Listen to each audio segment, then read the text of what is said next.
Good evening. Welcome to South Asia Newsline. I'm Lipakshi Khurana. Here are the top stories we're tracking for you on Wednesday, the 14th of September. India-Afghanistan decry use of terrorism in South Asia.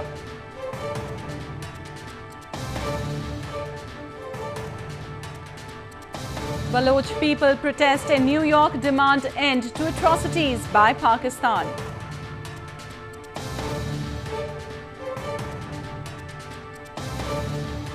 And Harvest Festival concludes with a majestic celebration in South India.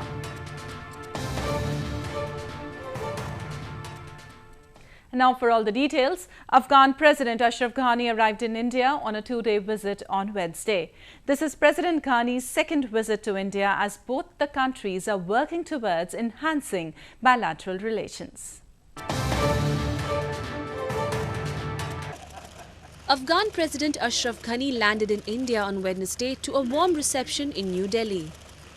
He met Indian Prime Minister Narendra Modi to discuss various issues of bilateral interest. Both the leaders also witnessed exchange of agreements in various sectors, including extradition, mutual legal assistance treaty, peaceful use of outer space, according to India's Ministry of External Affairs. Both the leaders expressed concerns over use of terrorism in the region for achieving political objectives. The two leaders discussed the regional situation and expressed grave concern at the continued use of terrorism and violence in the region for achieving political objectives. They agreed that this phenomenon presented the single biggest threat to peace, stability and progress in the region and beyond. And they called for elimination of all forms of terrorism. President Ghani and Prime Minister Modi also reaffirmed their resolve to counter terrorism and strengthen security and defense cooperation as envisaged in Indian-Afghanistan Strategic Partnership Agreement. Modi also announced a credit of $1 billion to Kabul. Meanwhile, India continues its medal run at the Rio Paralympics as the country bagged another gold. As Devendra Jajariya clinched a gold medal in javelin throw, he created a history by becoming the first Indian to win 2 golds in Paralympics.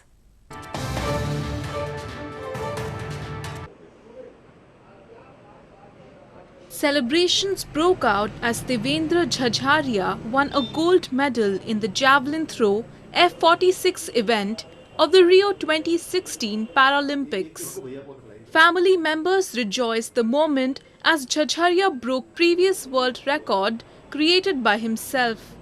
This is the second Paralympic gold that Jajariya has won. Previously, he had won gold at the 2004 Athens Paralympics with a throw of 62.15 meters, with which he set a world record. In Rio de Janeiro, he bettered that record with a throw of 63.97 meters. So far in the 2016 Paralympics, India's 4 medals include 2 golds, 1 silver and a bronze. Jajariya is the first Indian to win 2 Paralympic gold medals. Moving on, a group of Baloch activists held protest against Pakistan outside the UN headquarters in New York, demanding freedom and highlighting Pakistan's crimes against humanity in Balochistan. The protest was organized by the Free Balochistan movement on Tuesday.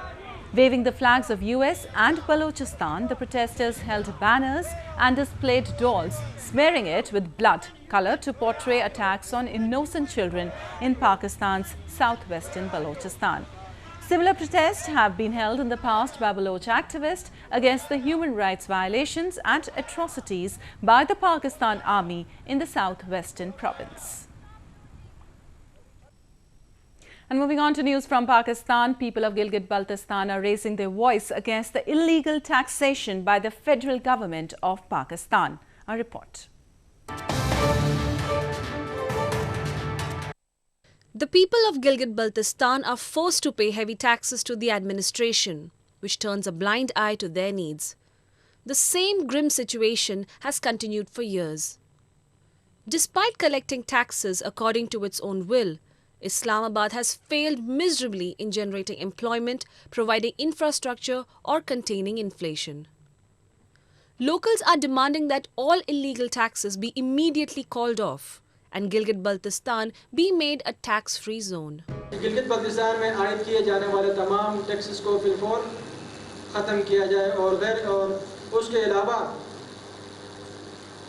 जो general sale tax हैं जो हम directly देते आ रहे हैं आज तक GST के मद में, उसमें भी गिलगित-बल्तिस्तान को जीबी का शेयर दिया जाए, जिस तरह चारों सूबों को जीएसटी में उनका शेयर दिया जाता है।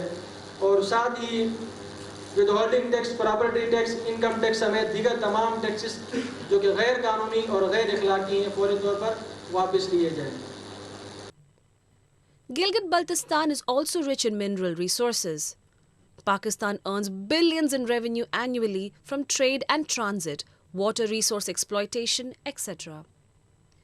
Yet the majority of these earnings end up in the coffers of the top Islamabad leadership. When the government collects taxes, citizens expect better facilities. But in the occupied territory of Gilgit-Baltistan, people continue to live in dismal conditions even after paying heavy taxes. India has been gripped by twin problems of vector-borne diseases, dengue and chikungunya. Both the diseases are caused by mosquito bite, and over 40,000 cases have been reported this year in India.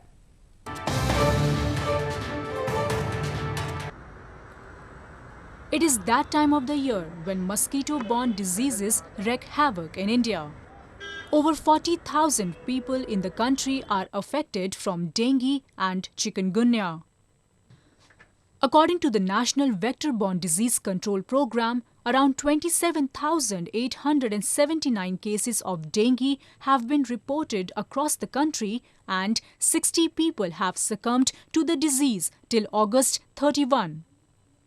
Around 12,255 cases of chikungunya have been reported across the country. Karnataka alone has recorded 8,941 cases. Nearly 10 chikungunya deaths have been confirmed from national capital New Delhi, where the number of cases has mounted to over 1,000 this season in an outbreak-like situation. कहीं भी कोई medicine की कमी नहीं है, कहीं भी कोई टेस्टिंग फैसिलिटीज की कमी नहीं है कि पैनिक करने की जरूरत नहीं है. There is no need to get panic. The Health Ministry has put a cap on rates charged by various testing facilities for the diseases, while all technical support has been provided to the provinces to deal with the situation.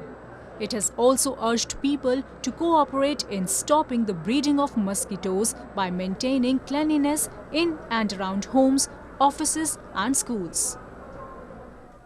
A man from India's northern Jammu and Kashmir province shares his journey to becoming a successful chef. His tale has inspired others in the region to follow his path.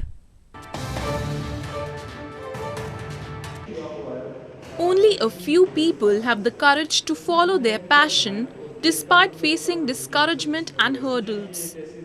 A young man from Srinagar city in India's northern Jammu and Kashmir province not only chased his dream of becoming a chef, but is also one of the best in his field.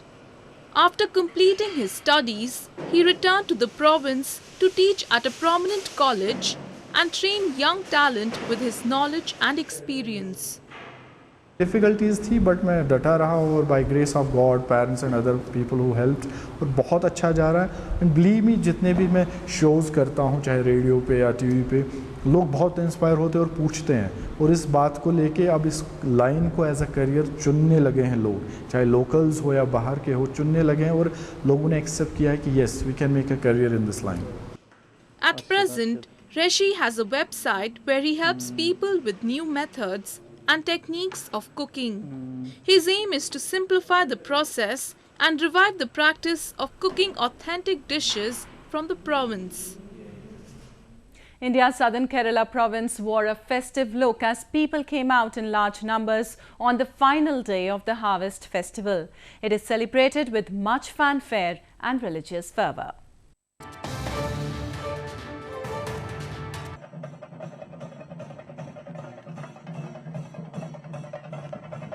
Thiruvananthapuram city of India's southern Kerala province resembled a bright-hued canvas on Wednesday with pulsating beats of the drums. People stepped out dressed up in new clothes and decorated their homes with elaborate flower carpets to celebrate the harvest festival of Onnum. The ritual of making flower carpets, called pookalams, was taken up a notch and organized as a competition in keeping with the spirit of the festival.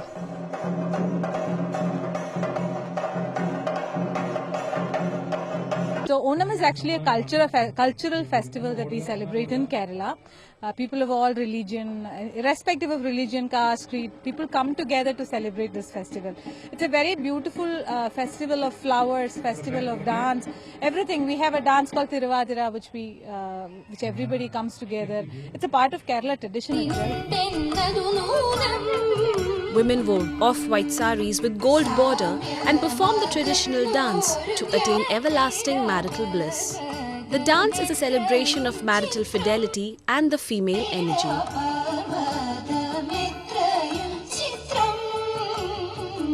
Women and children also enjoyed swings to mark the culmination of the 10-day festival.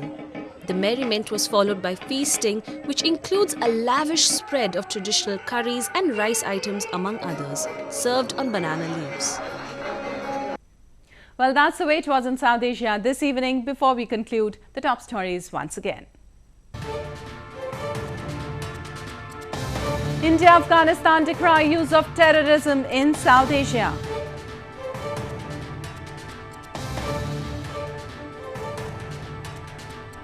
Baloch people protest in New York, demand end to atrocities by Pakistan.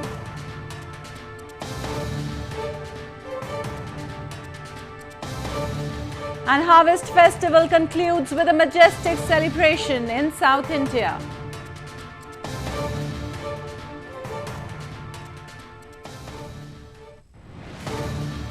Now our viewers can watch the show on SouthAsiaNewsline.com. You can also visit us on Facebook.com/SAsiaNewsline and follow us on Twitter @SAsiaNewsline. That's all in tonight's edition. We'll see you same time tomorrow. Good night.